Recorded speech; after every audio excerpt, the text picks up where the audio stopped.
What's up? It's Chris, the Drone Geek, and on today's episode of Let's Talk Drones, we're going to be doing a full demo of the Bad Idea mount from OriginaldoBo. This is a GoPro mount that Ken Dono designed and manufactured for the DJI Avata. So we're going to be looking at a couple of things here. First and foremost, how does this mount fare on the Avata during flight? Do you have any issues with it staying attached to the drone? Does it affect the operation of the drone, as well as a few other things, and just the overall operation of the drone with the mount attached? The second thing we're going to look at is adding a GoPro to the top of the Avata. How does that impact the flight of the drone? Particularly, how does it impact the flight time on the drone? With all that added weight, the motors are going to work a little bit harder, which means it's going to need more power from this battery to keep the flight going. All that and more coming up, so let's talk drones.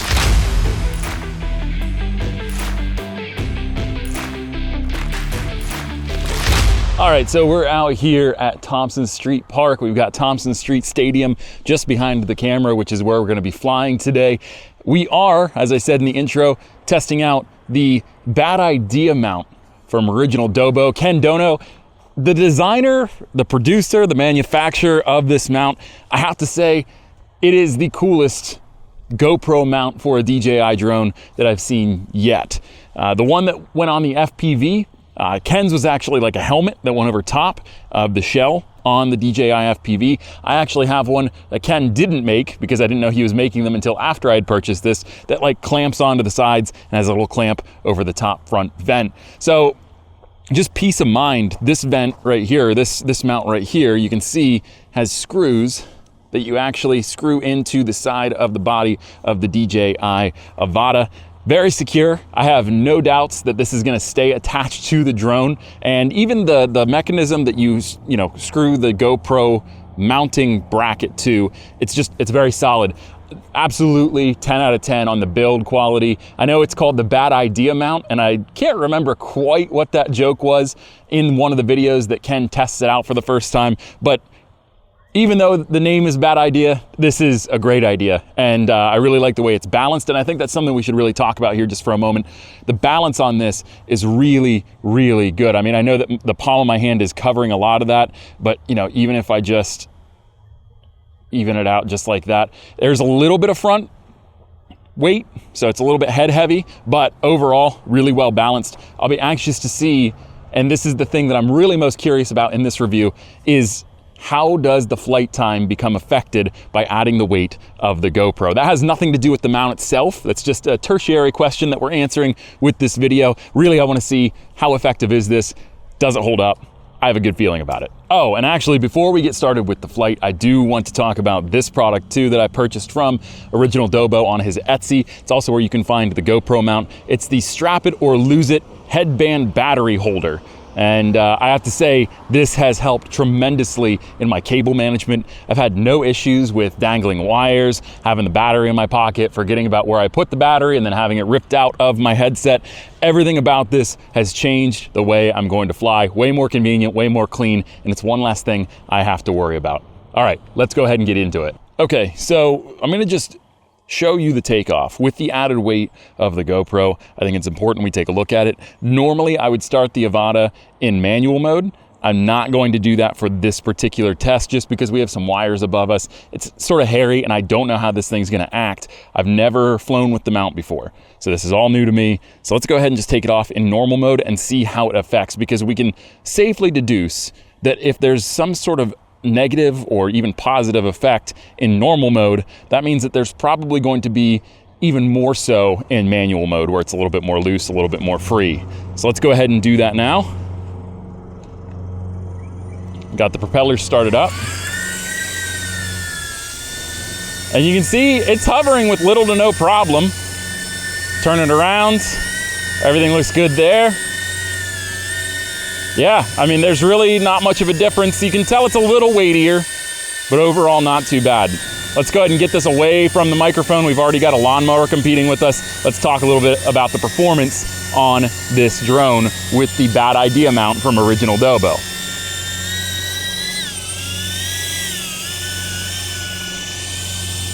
We're gonna have that up there.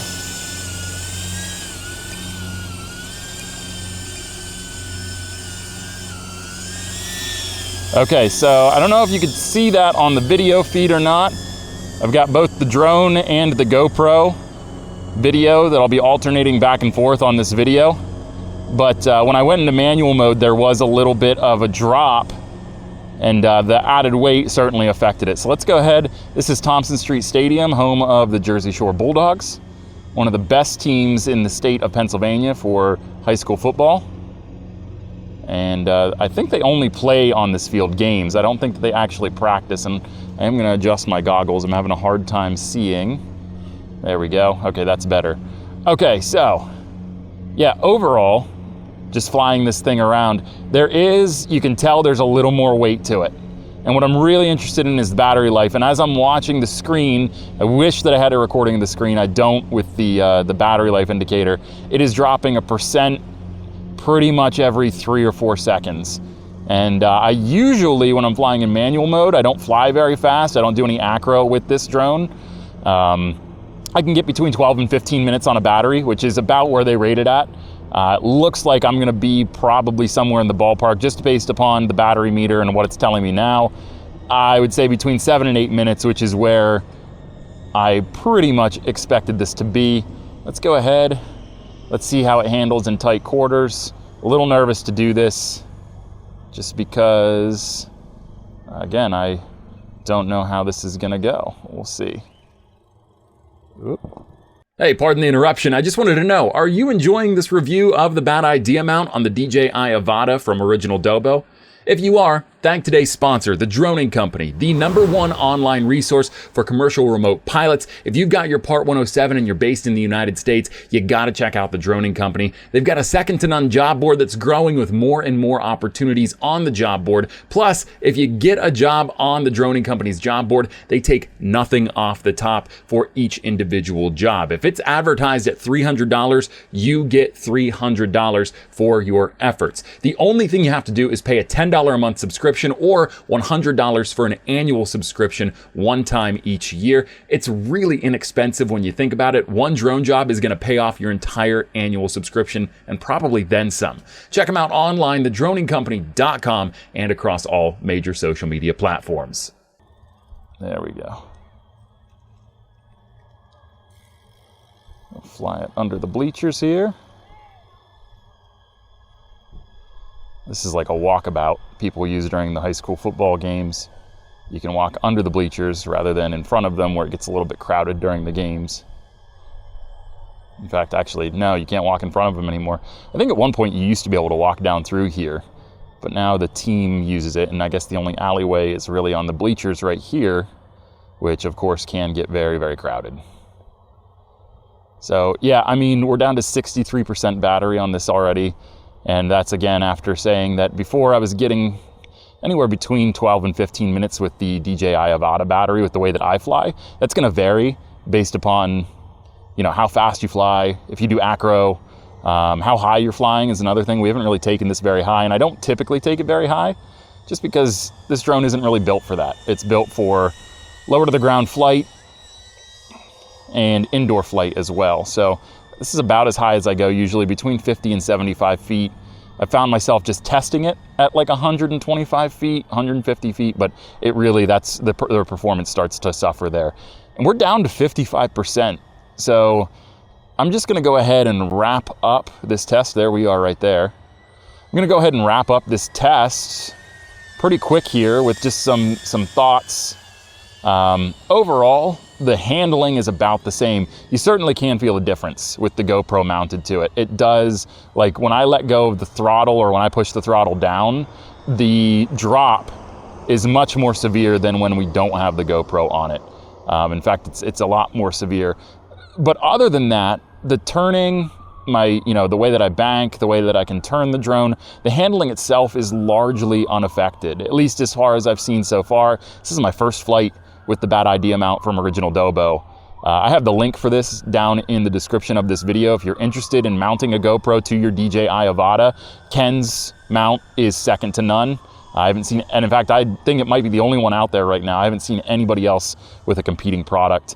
But knowing Ken, being a follower of Ken's for a long time, subscriber to his channel, he doesn't put out bullshit. He puts out stuff that he knows is going to work and is going to be good. He wouldn't sell it if he didn't really feel like it was going to work.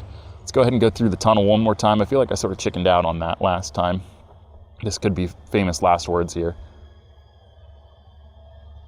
Yeah, this is way smoother this time.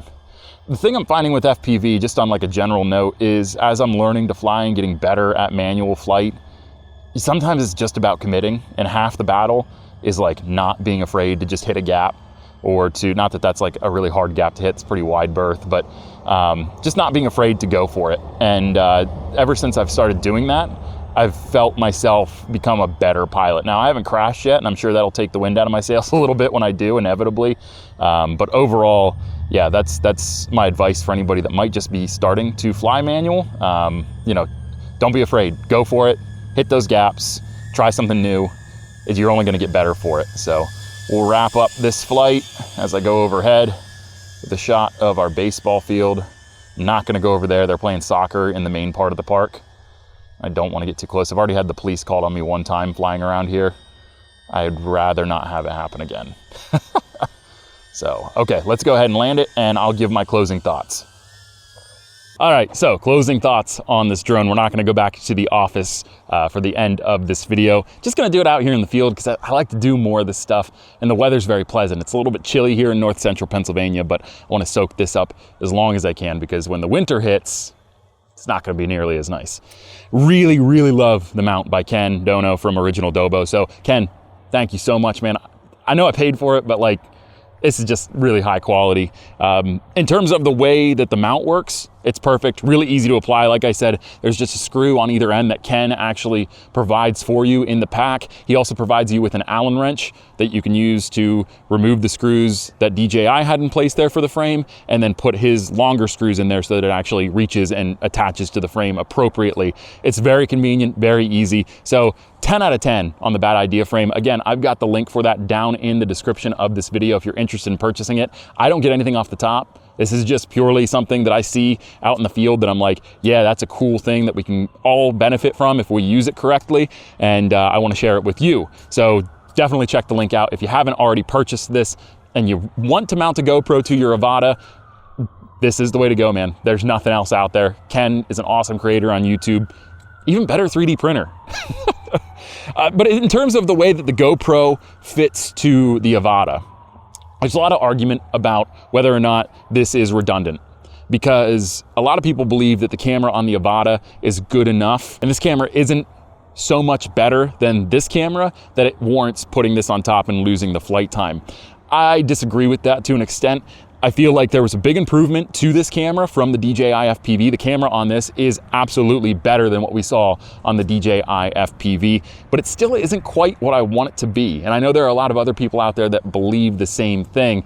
It just crushes the shadows and it absolutely blows the highlights out. It's not as bad as it was before, but it still does it. And it makes it hard to sort of work with the footage in post, especially if you have to color grade it. If you're shooting in that D-Cinelike and you have to color grade, it's a freaking nightmare. And I'm not an expert video editor by any means. I feel like I'm getting pretty good though. And my opinion from, I don't want to say amateur, but from a professional who's really just starting to get the knack for it, is that this camera just isn't quite where it needs to be to produce professional grade footage. You can do it if you have the right lighting setup, if the flight is planned appropriately where the lighting is going to work with you and not against you. But more often than not, when you fly this thing, especially outside, you're going to have a hard time with the natural light and some harshness when it comes to the contrast between your highlights and your shadows. I don't feel the same about the GoPro 10.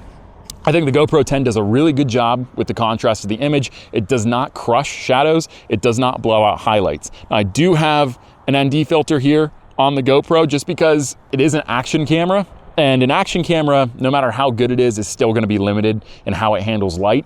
And if you just went with no ND filter on this and flew around, even in the auto settings, it would have some wonkiness to it. The ND filter does help out a little bit and gives this camera a little bit more to work with. But I did have the auto settings on this, and overall, the camera quality out of the GoPro, I feel, is, I don't want to say significantly, but definitely markedly better than the camera on the Avata. It's all subjective though. Depends on what kind of a video editor you are and what kind of a shoot you had. That's really gonna make the difference between this camera and this camera in most cases. So in conclusion, go buy the GoPro mount. If you want to mount the GoPro to the Avata, go buy Ken's Bad Idea GoPro mount. Links down in the description below. Until next time, I'm Chris, the Drone Geek, and I am out of here.